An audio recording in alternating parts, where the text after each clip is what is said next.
Today we're going to be talking about the basics of policy debate. So these are going to be some terminologies that you're going to hear over and over again. Make sure that you get them down. Now, a quick reminder that policy debate focuses on two-person teams debating a policy resolution. Now remember, a resolution is the specific wording that both sides agree to debate over. This resolution's already been set and you've already started working with it. Now, policy resolution is one that focuses on a specific action that should or should not be taken.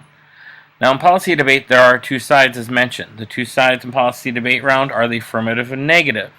Remember, the affirmative's job is to prove the resolution, and they have to also give some kind of plan to support the resolution. And the job of the negative is to say that the affirmative's plan should not pass, or that there's no need to agree with the resolution. So this is one of the things that makes this unique versus a few of the other debates. We've got, remember, two sides, affirmative, negative. Affirmative agrees with the resolution and also tries to make sure that there's a plan that is passed. The negative says that there's no need to pass the resolution and says or that we shouldn't pass it.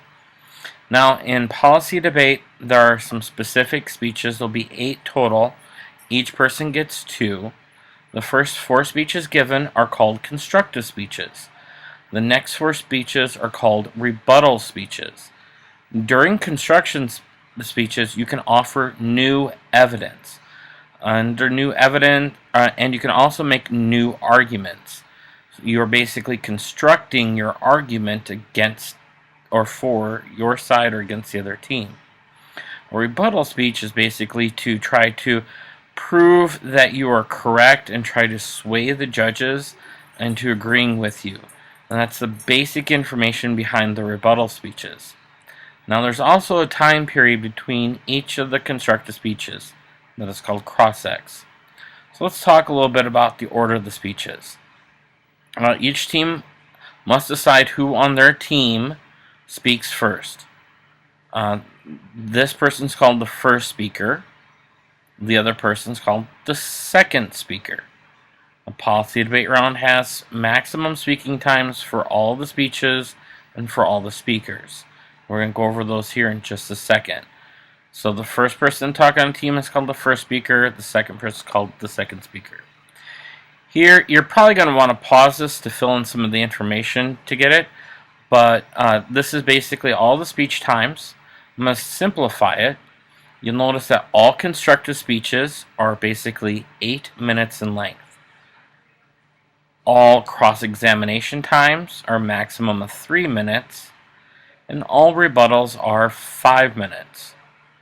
Now, as we get focusing into what to do for each side, we're going to talk about what happens in each speech. But one of the things that you'll notice is you have the first affirmative, followed by the first negative, second affirmative, followed by the second negative, but the questioning's off. And that's because that questioning is an important time period. It allows the other sides to prepare and save preparation time. So, the other thing that you'll notice is that the affirmative team gets to speak first and last in all debates. And this is really kind of like a court of law, so it follows that kind of structure idea. In just a second, we're going to talk about the purpose of the speeches, so we're going to break those down. Okay. When we talk about the purpose of the speeches, one of the things that you need to be aware of is that the first affirmative has the easiest speech and the hardest. And under doing that, because they just read a prepared speech, the negative's job is to attack their case and also to try to build up arguments against it. Second affirmative defends and responds. Second negative defends and responds to the second affirmative, and it goes back and forth. One of the more interesting things in policy debate is after the second negative constructive and the first negative rebuttal. If you look at the chart, one of the things that you'll notice is that they're right back to each other. So they get two speeches back to back. This is what we call the negative block. It's a very, very powerful tool in policy debate. And it is what makes the first affirmative's job so hard.